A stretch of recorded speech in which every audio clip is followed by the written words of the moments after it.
And welcome to Conservative Talk. And we're continuing our series with candidates for GAGOP Executive Committee. And we're bringing to you right now Marcy McCarthy, who's also running for first vice chair. Stay tuned. But before that, there's one thing I have to do before I forget about it. Happy St. Patrick's Day.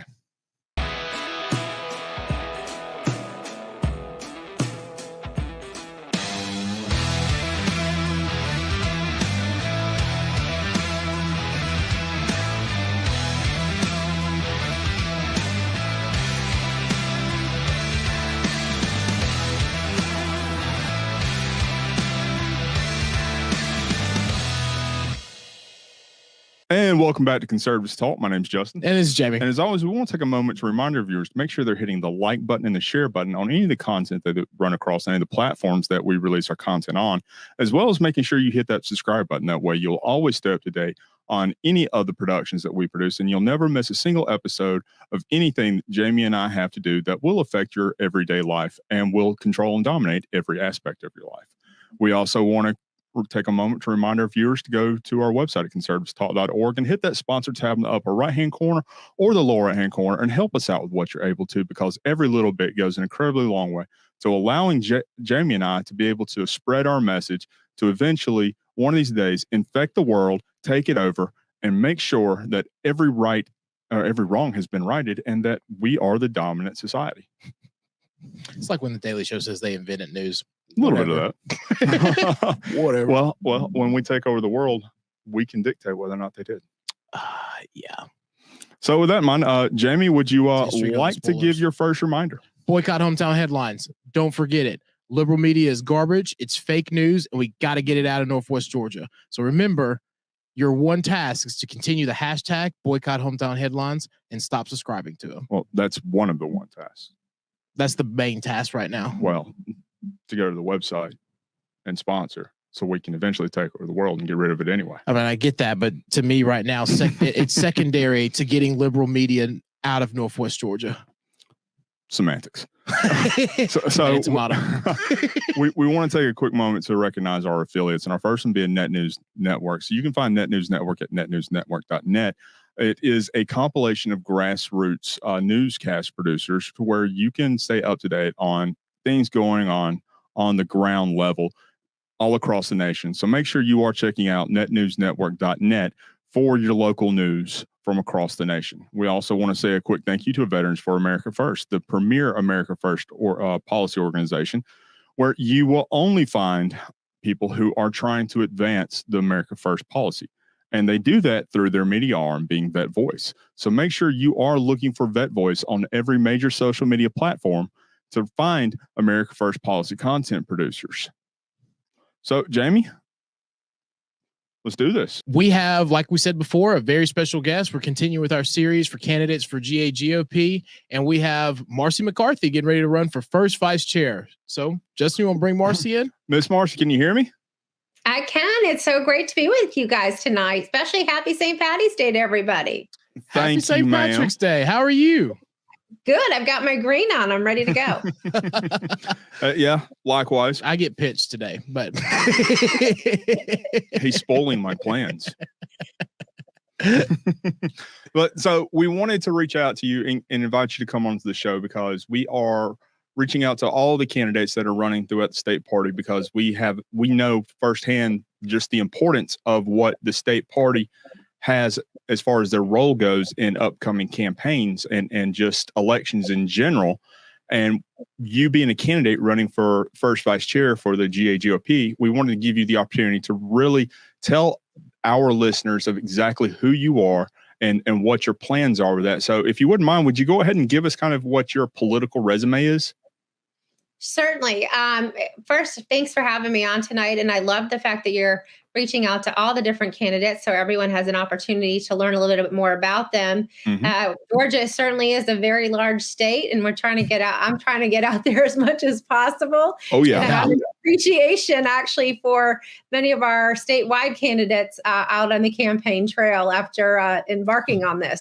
But to give you a little bit of background about me, I have been the chair of the DeKalb County Republican Party, and I was just reelected for my second term unanimously and endorsed at our convention last week for first vice chair. So it is so exciting just to be with everybody. But I've been very involved with the Georgia GOP for several years now. I serve on the Board of Governors, where we are the foundation, where we're fundraising and the financial arm of the organization.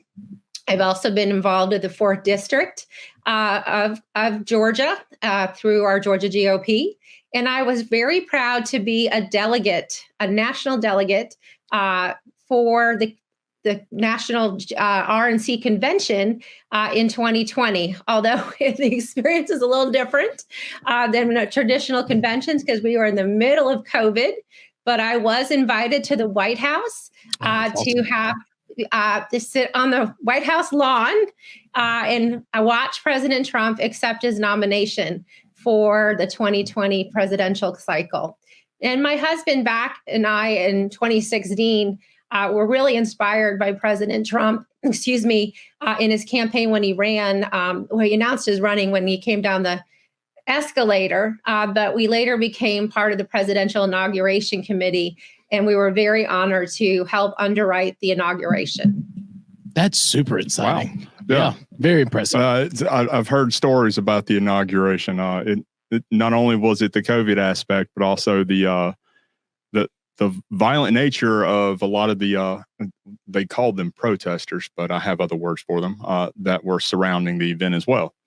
So, well, actually, we the night of January 20th, 2017, I of course was in Washington D.C. and got to see President Trump inaugurated on the congressional lawn. That was amazing. Go to the parade.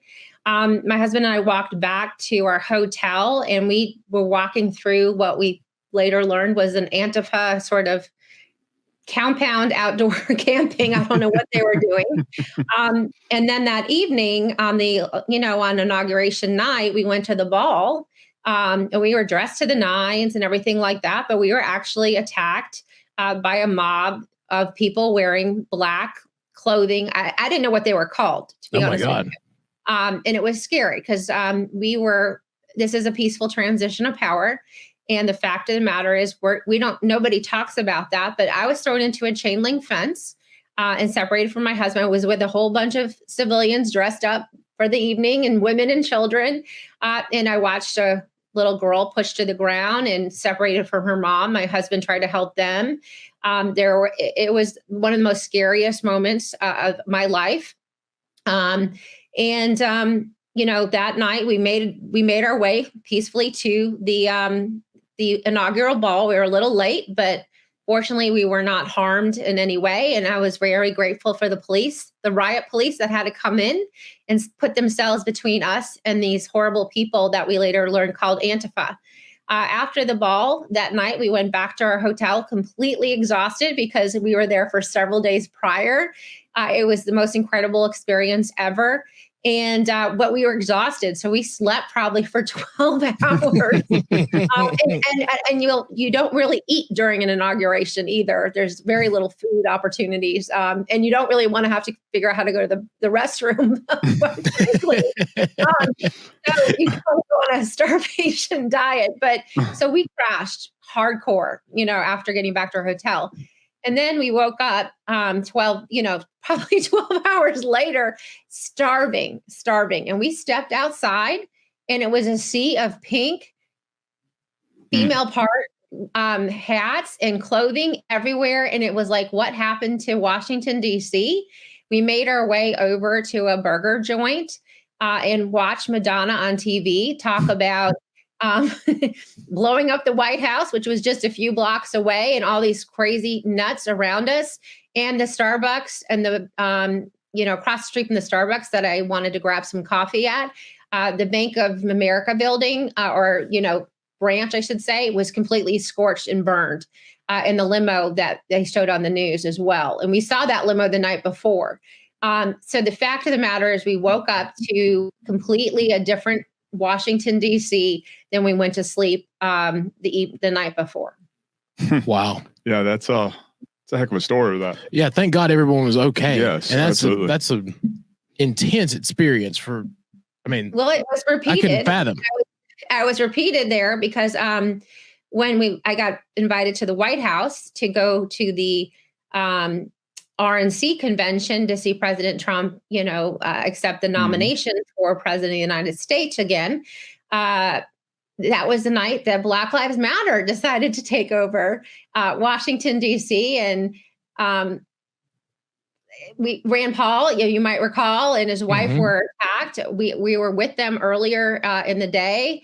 It was the scariest night of trying to get home. So we were leaving the White House lawn in a very secure area. They put us on buses to take us back to the Trump Hotel. We had to stay on the Trump bus. On the buses, I should say, for several hours. They finally left us at the Trump Hotel, but we weren't staying at that property because they didn't have enough rooms. So we had to make our way back through barricades and blockades back to the hotel that we were staying at. My hotel happened to be on Black Lives Matter Plaza. So getting back to our hotel was a whole nother experience. So we called our hotel, and 5 security guards had to come and take my friend and I out of the car on each side and basically drag us in or carry us inside to the hotel. And the hotel was barricaded because there was a protest following the next morning. Wow. Wow. Wow. I mean, there's really nothing else that really sums any of that up other than wow. Yeah. Talk about being right in the thick of it. That's in.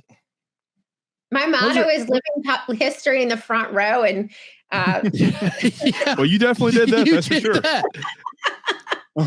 Because these coups, these factions have kind of changed. It was like Occupy the 98% or Occupy Wall Street and the Occupy movement. Then it became, Antifa, and then Splinter of Black Lives Matter was off of it. And then you have all these other little surge groups, but all of them seem to be violent and doing the same thing. And so that's wild because we rarely talk about, like, I haven't been to any of those, but we rarely talk about what it would be like to be in that experience at that time. And hearing it firsthand is terrifying. Like, there's no other way to put it. It's terrifying. I'm glad we can laugh about it, but it was one of those are the two most terrifying experiences I've ever had. Overall. And when they talk about a crowd going, bad really quickly and violent, I didn't really understand what that meant until the inauguration and then seeing and experiencing it firsthand during the RNC convention. Wow. Well, that kind I know we went off at a totally different. Oh, no. I'm glad. Not at all. Like, no, absolutely. I'm still kind of shell shock at the moment. You know what I mean? Because I always try to put myself in other people's shoes and put myself in your shoes in that situation. And I'm 5 feet and I wear, high heels. So yeah, like in these environments, I have my concealed permit, my concealed carry permit. Lifelong member of the NRA, and I'm very involved with the NRA Women's Leadership Forum. And I'm a clay shooter. So the fact of the matter is I was an unarmed lady in a ball gown. It scared out of my wits. Yeah, DC isn't fun anyway. Like, the homeless terrified me just by itself. Yeah, it's definitely changed. The many times that I've been up there in the past couple of years, it's gone from being somewhat of a decent place to just really exactly what Trump described as being some of the third world countries, just a massive shithole. This is a very go to San Francisco sometime. Go to San Francisco sometime, and that's a whole other conversation. You know what? I'll have to take your word for that. I'm not going to California. That kind of leads us to jump into the next question we want to ask. Given all of this that you have experienced with a lot of this, why is it that you are wanting to still be involved with the party? What's driving you to move towards continuing your involvement with it? Well, I'm even more inspired. I'm a patriot and certainly a proud American. I live in the second bluest county in the state of Georgia, the 4th largest county. So, what's really inspiring to me is actually going after and fighting Democrats, as I am right now. I do all the time. I'm sort of their worst nightmare, and I love that. I'm stopping one of the people with Ground Zero with Zuckerbucks 2.0 happening not my backyard, but in my yard, quite frankly. And that happened, on January 30th, when Decatur did an interview with our elections board chair talking about how she defied the spirit of SB 202 by telling the CFO of the county to go ahead and apply for a grant and then give it to us elections office overall. So my last few weeks, quite frankly, have been completely insane with hearings and testifying overall, and working with different national election and local election integrity groups with our elected officials, our lieutenant governor, Senator Max Burns, our state representatives, state senators, trying to get a bill introduced, and we did. It went into the Senate hopper on February 21st, and this bill, SB 222, quite likely will pass this week. So you have to think about the time frame, and it's a clean bill. Mm-hmm. We didn't think there was a Zuckerbucks. Nobody thought there was a loophole in our SB 202. Maybe a few people kind of realized it, but the Democrats went and exploited it and did DeKalb County as its testing ground. And the fact of the matter is, we probably will hopefully stop it from metastasizing throughout Georgia. And even better, that this law, if passed, will make it a criminal felony by a jail sentence of a minimum of 1 year if you try to go down the shenanigans again, and pay a minimum of $10,000 a fine. Good. And they have to give the money back. And we actually are funding our state elections board, which was not funded actually in SB 202. So this has been a wonderful experience, but this is a sign of a great example of my leadership. And on top of that, I've opened a open records request, which DeKalb County has not complied with, and filed a complaint with the Secretary of State's office, the State Board of Elections, and the Attorney General's office. And we now have an investigation underway of these individuals that partaked in a nefarious conspiracy to bring Zuckerbucks to Georgia. So we might get a two-path there of a double whammy, like no Zuckerbucks by law with a criminal penalty, and the people that are actually facilitated it and used DeKalb County as a testing ground might, have some penalties of their own. Well, so you mentioned the whole Zuckerbucks thing, and you mentioned SB 222. Can you give us kind of a little bit of history behind that, as far as what is Zuckerbucks, how did it come about, and and really the whole process behind that, as far as what led up to you taking on this fight? Yeah. What is going on at DeKalb, and how did you all recognize it so that other counties and other elections office can be on the lookout to protect ourselves? Well, the good news is your county can't accept any kind of third-party grant from any organization if SB 222 goes through. So the only people or organizations that can accept any type of money is your state of Georgia, and it has to come from funneled through the State Board of Elections, and then in an equitable manner, it would be distributed, and the money would need to come from the federal government. So, or the state, but the state can still accept third-party money, but it cannot distribute it to a single county, and a county cannot go say, hey, Zuckerbucks, or in the Democrats' argument that Arnold Schwarzenegger apparently gave out money or something like that. So we can't go to Arnold Schwarzenegger and ask for cherry picking of a county.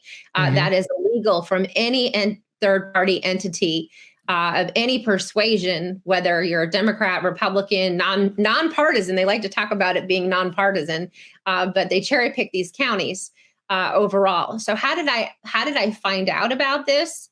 The most important job of a county GOP chair, at least I perceive it to be, is appointing your board of election representatives.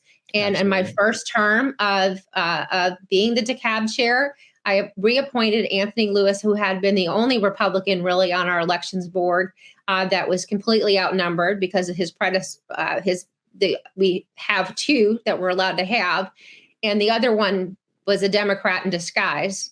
And then the other one that I did point was Nancy Jester, who was a county commissioner in DeKalb County. She was one of the very last Republicans actually to hold office. And she's an expert in finance overall and the inner workings of DeKalb County. So I paired them up on the elections board. And they, on January 27th, actually learned for the very first time that there was a grant coming through the DeKalb County from CTCL, which is just another arm of Zuckerbucks. They have these names of, they look all like patriotic and everything like that. So you kind of think, oh, they seem like really nice people. But the reality is it's a membership organization disguised, but it's in disguise. So it's complete like pyramid or Ponzi scheme where you pay them, the county elections office or county pays a membership fee. And now you're part of this special group, and then you're awarded, your elections office becomes a center of excellence. Yay. And then you're eligible to perhaps apply for some grants. And then you're given access to a private consortium of unvetted vendors, which is bypassing any type of public bidding process. And the menu of services are from election operations, consulting, website, training, legal services, everything of a shadow SOS, set up shop without any kind of checks and balances or any kind of, compliance whatsoever. Wow. Yeah. Wow. And so they looked at it for the first time, and it gets better, okay? Because this application was applied for in May of 2022. By the CFO at the direction of the elections board chair, said, hey, you go fill it out.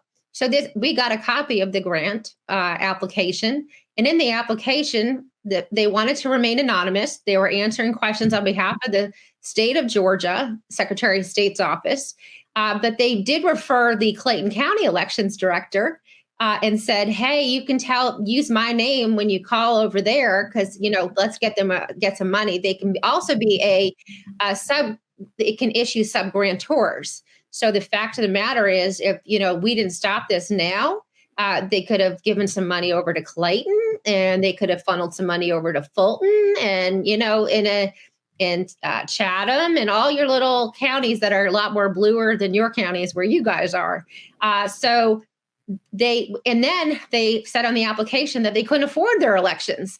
They had no money for, voting stickers, like I voted today, peach stickers, but I would love a building and I would love a car. Wow, that sounds like one of the biggest money laundering schemes I've well, that's what it is. Wow. Yeah. It's a Ponzi scheme. Like that hit the nail on the head. Money. Yeah, you give money and you get more money back. It's like a Nigerian princess, right? Give me $2,000 and I'll give you $2 million back. Yeah, and then your preferred friend, like if they shot money over to Clayton, they probably would have got more money if they'd applied for more. I bet you they get a referral fee. Yeah. And then they would just pass it around all the metro county areas. God Almighty, that sounds awful. Well, it's a good thing there's a piece of legislation that's going to stop that. Yeah. I mean, thank you for letting our viewers know, because our viewers love to lobby. So our viewers will definitely be at the Capitol trying to make sure that they can help get that effort now that they know about it. At least calling their state reps, that's for sure. Yeah, without a doubt. Yeah, so we need every Republican to vote for this. This week. Yeah. I want to kind of switch gears a little bit, though, and I want to ask, why are you running for first vice chair? Well, a lot of the great things that we did in DeKalb County. So first and foremost, most people write us off, okay, because we are the second bluest county. I get a bless your heart or thank you or why are you doing this? You're crazy. But the fact of the matter is your highly densely areas have the greatest opportunity. So while we have over 100,000, believe it or not, right-leaning Republican voters, we have actually tapped into that voter pool. this cycle in 2022, the midterm cycle, we doubled Republican voter turnout in our primary from 2018 by putting 25 candidates on the primary ballot and taking all the way to the general, and had 17 candidates there on the ballot. So for the first time in decades, they actually had Republicans to vote for, which increased the margins of victory for all of our statewide candidates by tens of thousands of votes. So if we replicate this with a model of getting good quality candidates out there in places that are not so easy to run overall, we can inspire Republicans to come out and vote during a primary and then vote again in a general. That's a very unique perspective on that, and quite frankly, not one that we've heard from many of the candidates that we've done the show with, and we've done several, actually the majority of them. One of our big things is increasing voter turnout, and that thought and that idea is very unique. I'll go ahead and tell you that she built the model. Yeah, which is interesting because no one else can kind of. I mean, we asked the question like Justin was saying, but no one else can kind of point to something that they did that actually was successful. Yeah, it's all about them wanting to get voters out more, but nothing about how it's been done successfully. And in a very blue place. We've had guests come on that have talked about others who have recruited candidates to run against Republicans, but leaving very Democrat seats wide open. But from what I understand, you are essentially almost kind of taking the reverse application of that model and not really trying to run against Republicans, but running slates across the entire county and really stocking the ballot with Republicans as opposed to cherry picking Republicans that you wouldn't like. Well, that kind of getting everybody enthusiastic about it. Yeah, and really giving them more options than what they had. Yeah. Well, for the first time in DeKalb County, they had an option to vote for a Republican and pull a Republican ballot. So that's how we doubled the Republican voter turnout overall, because they actually had to come. They came out to vote for a down ballot candidate for the first time. They would be the only candidate on the ballot in the primary. And we underwrote their qualifying fees if they were in that situation. And most of our candidates, quite frankly, were first-time candidates and didn't have, deep campaign pockets and campaign consultants.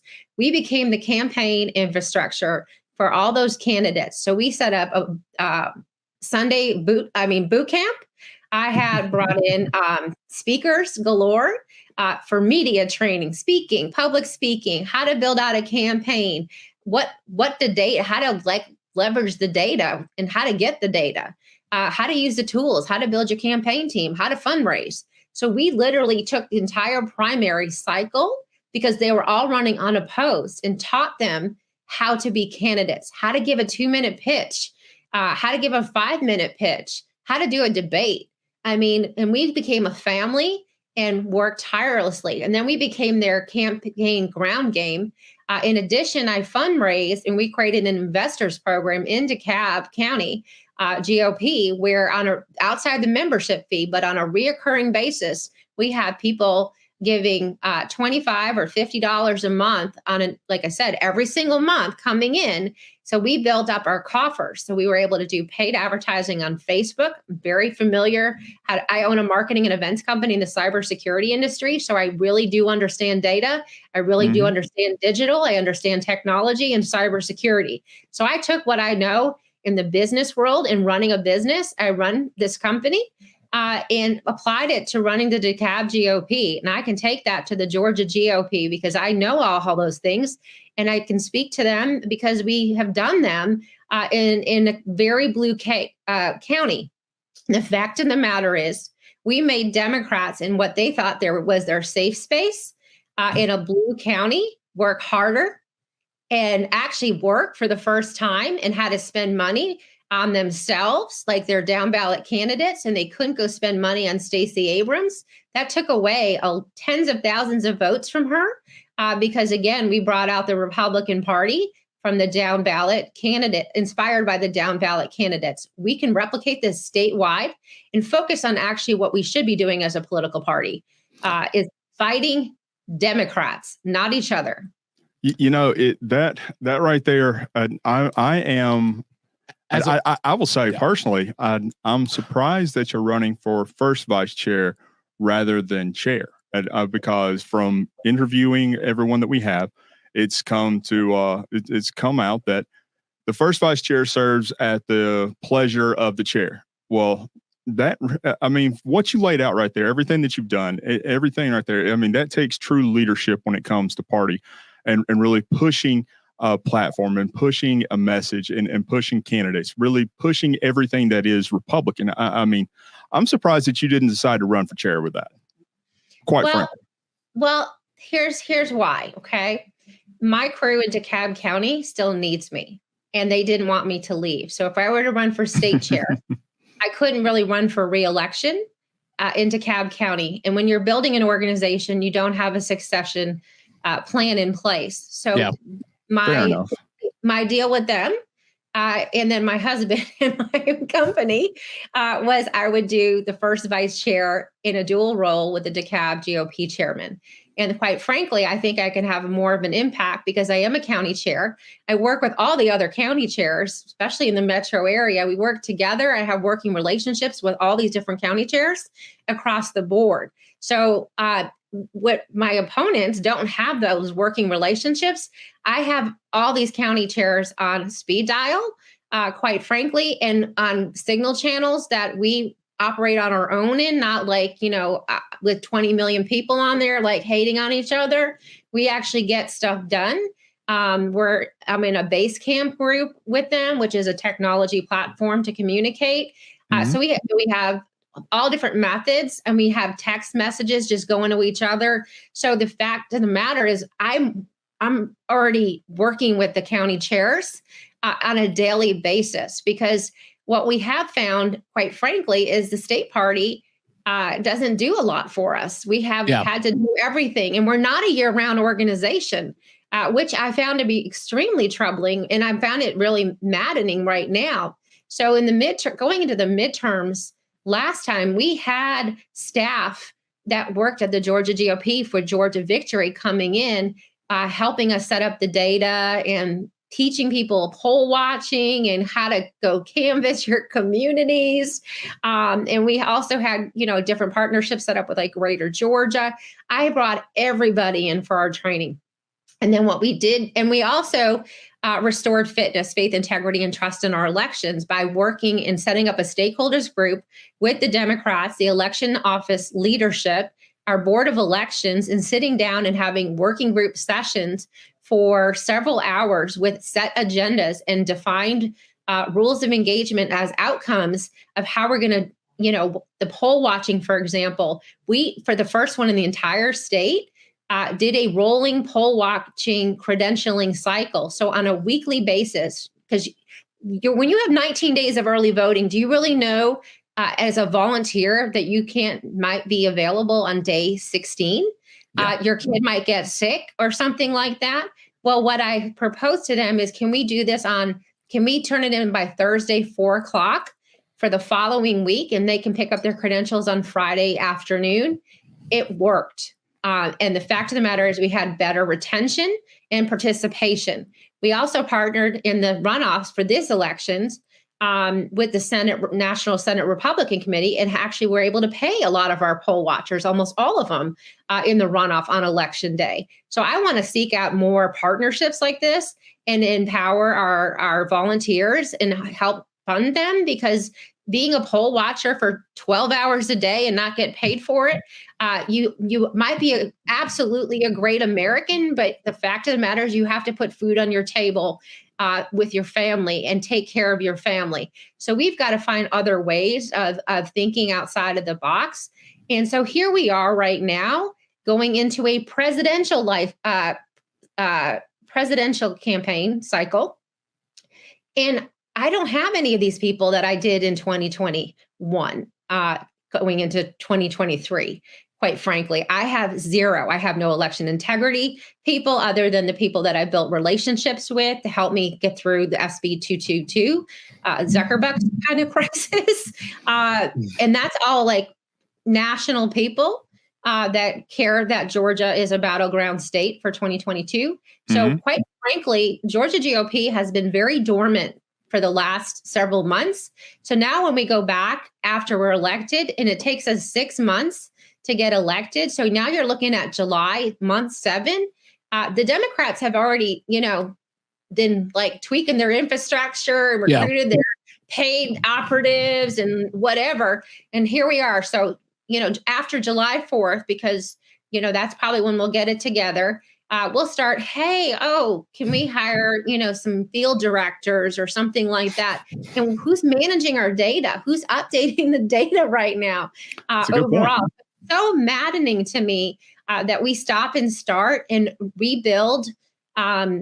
We build cars, okay? We're not building wheels, we're rebuilding cars. And now we're talking about electric cars in Georgia, right? Yeah, so, that's a touchy subject. This is stupid. Like, why do I run a company and I can't be a seasonal business per se?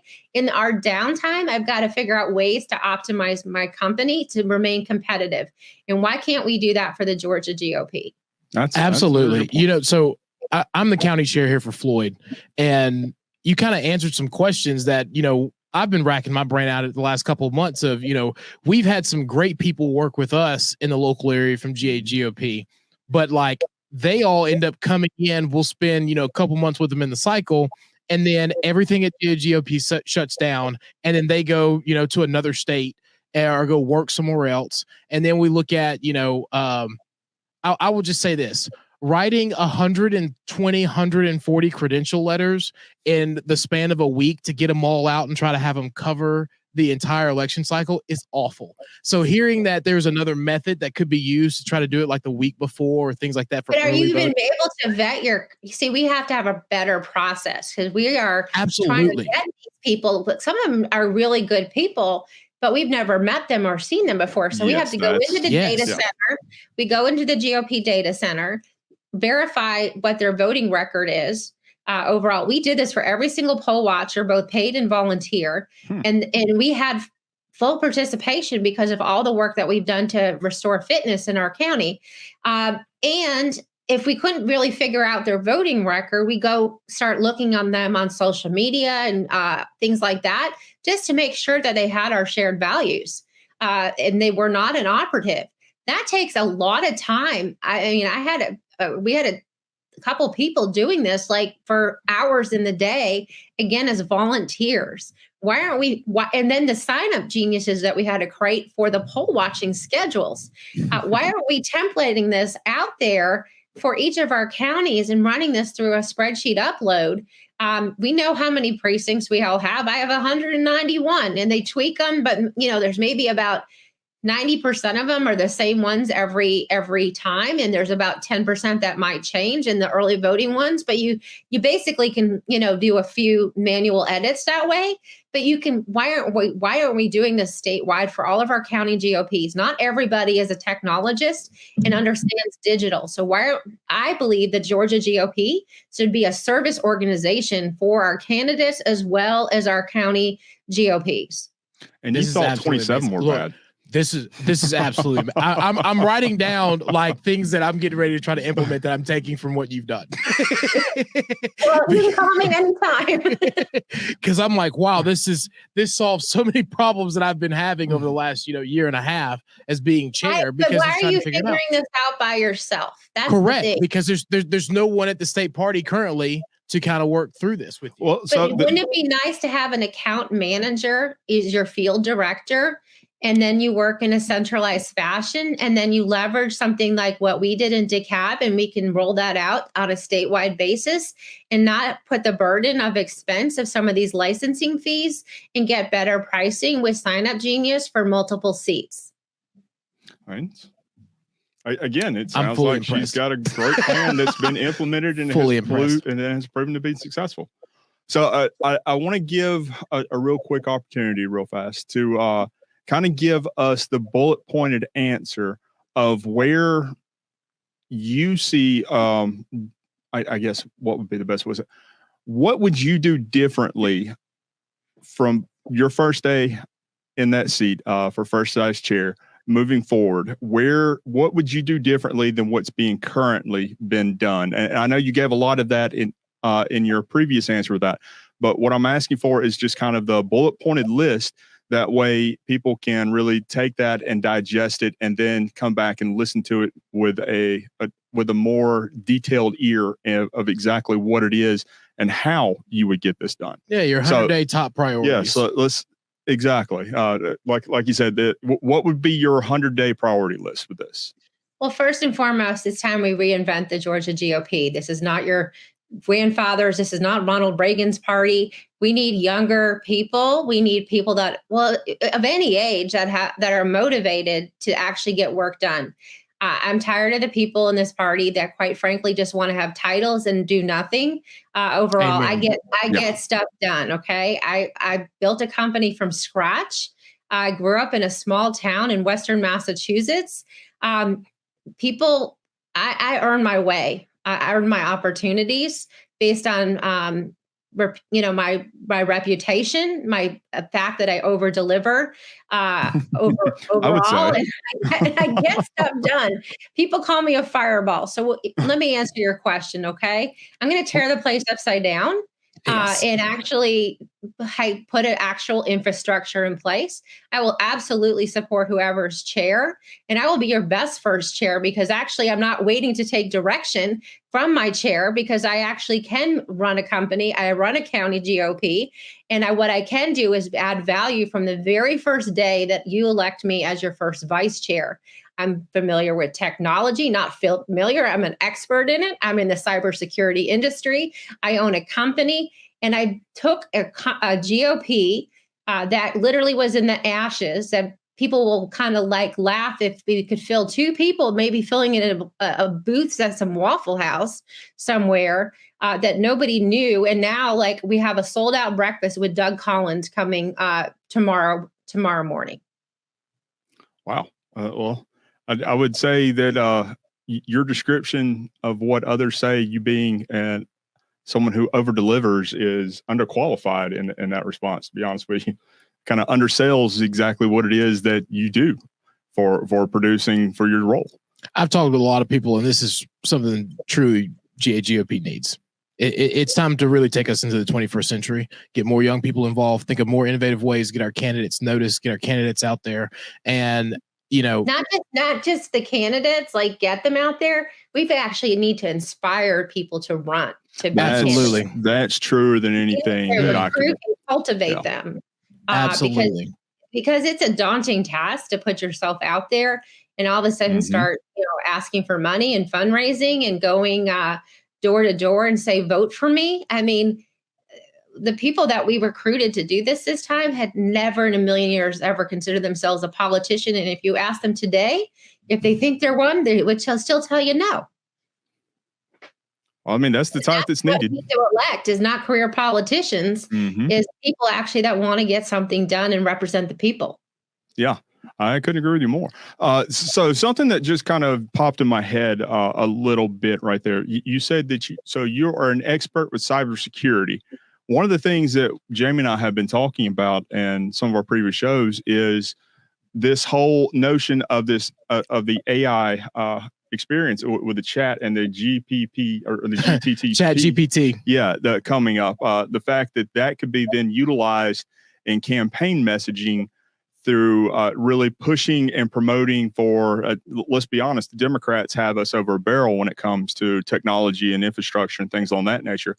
If they were to utilize something like that would really hurt us in a statewide effort. And the fact that you are experienced and very knowledgeable in that area alone would be a great qualification moving into one of these leadership positions. Yeah. Do you start with more basics? Have you ever been to the GeorgiaGOP.org website? Yeah. Yes. Okay. The 80s are calling and they want their front page website back. That's it. Fair point. Fair point. Fair point. Go to my website, marcymccarthy.us or decabgop.org, and I'll show you what a website should look like. Yeah. That's the first thing I did as chairs. We came in and we canceled our contract with our previous vendor and redid our entire website. And now you can go to our website and see anything or get any link from wherever you need to go to get in touch with a rep, find out where your precinct is, get a hold of rules for the party, the whole everything. And so like that, those are the things. I guess kind of what we're trying to talk about too is there's been a light conversation of, integrating AI and how do we use that? Do you see that in the future? Or well, I mean, I know the baby step, but no, I mean, you want to use your business intelligence, your data optimization overall. So we did do Facebook advertising, going down to the geography level, down to street levels and neighborhoods overall.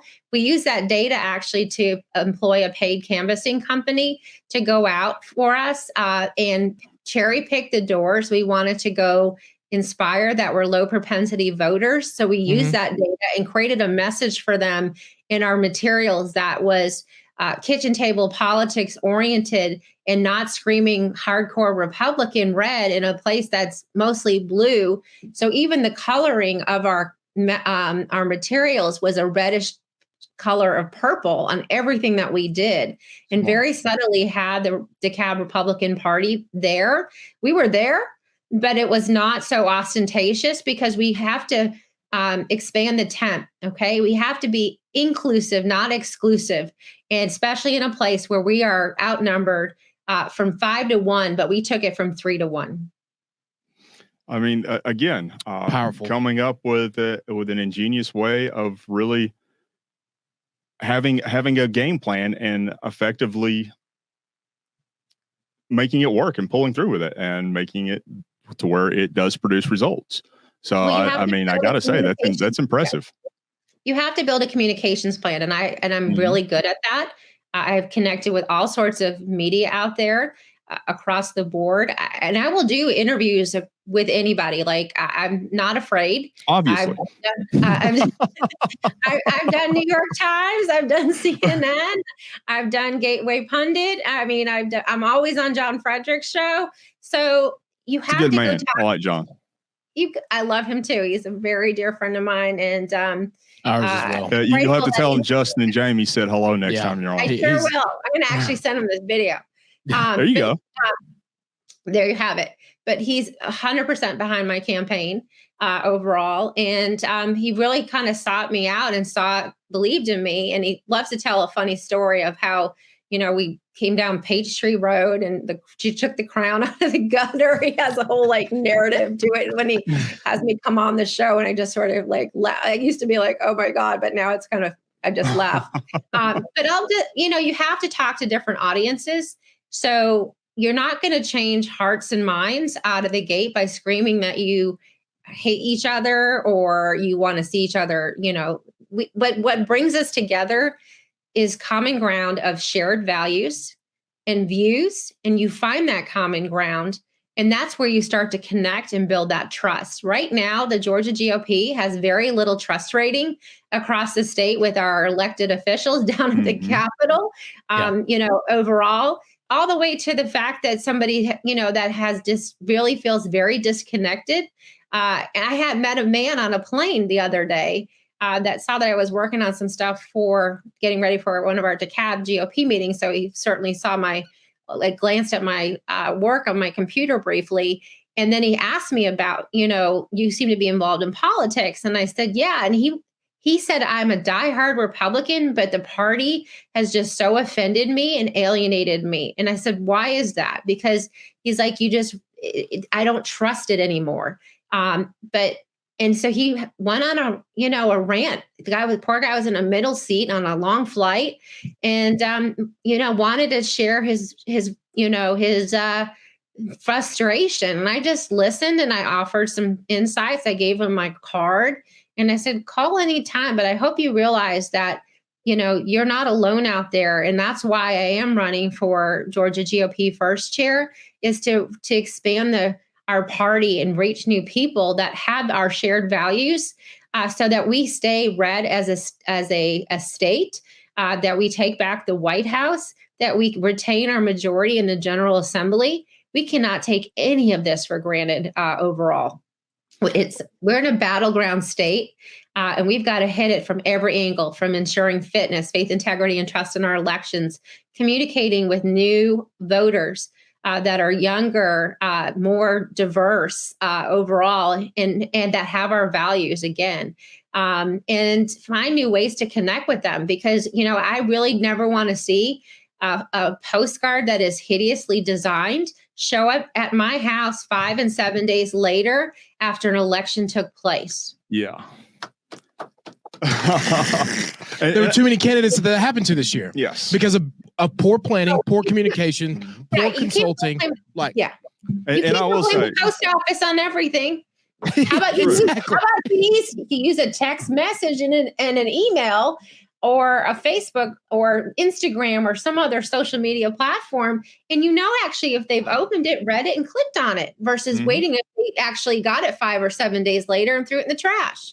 And only 15% of those mailers actually are even recognized or seen by anybody. It typically goes from the mailbox straight to the trash can without any sort of acknowledgement with that. But I will say you are proving to be every bit of an almost an overachiever as what you described, because you just hit on one of the questions that I was about to ask, and that being we're seeing kind of a growing factionalization in the Republican Party, and what would you do in your leadership role in order to correct this? And I think you hit the nail on the head, and that is making sure that we are the open big tent party that we are supposed to be. So I have, and I don't know if Jamie has any more, but I've got one more question for you. What role do you see that the party has in the state of Georgia? What do you see as being what function that the state party needs to play in politics in Georgia? We need to be center stage. We need to be a service-oriented organization that cultivates and recruits winning candidates. We need to reach new voters that have moved here and figure out an outreach program that connects with the different types of demographics, and depending upon where they live, what they're doing, but utilizing that data and that data infrastructure to connect with them.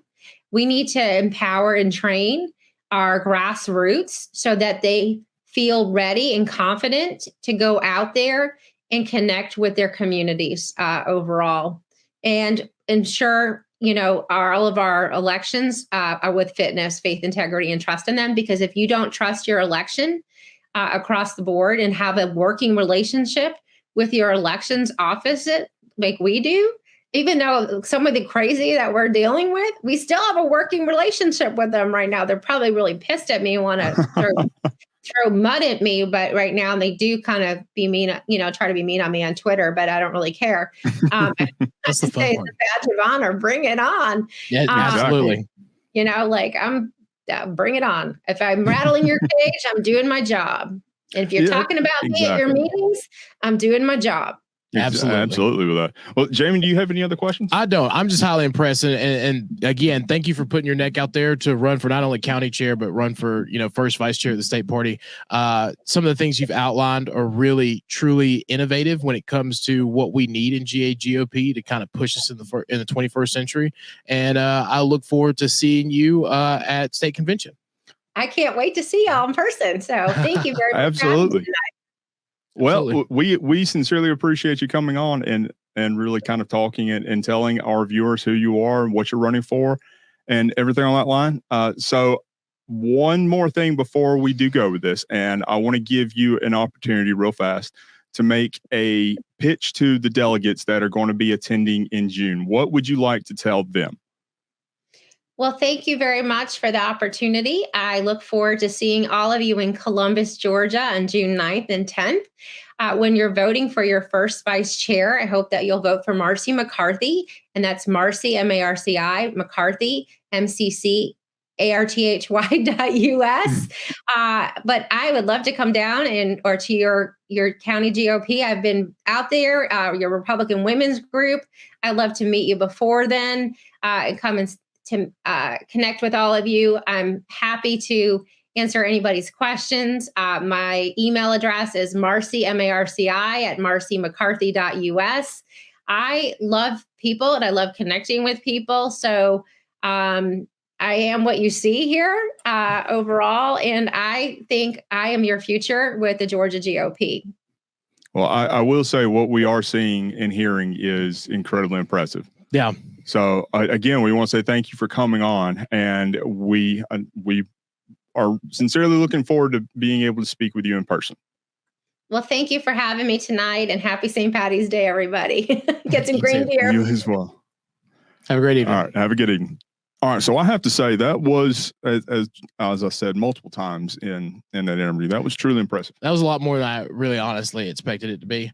No offense to her or anybody else, but those are things that I felt for a long time is the direction that the party needs to go in, because we already have the infrastructure, the underlying infrastructure to implement these things right out of the gate, as long as we had the leadership that would allow it.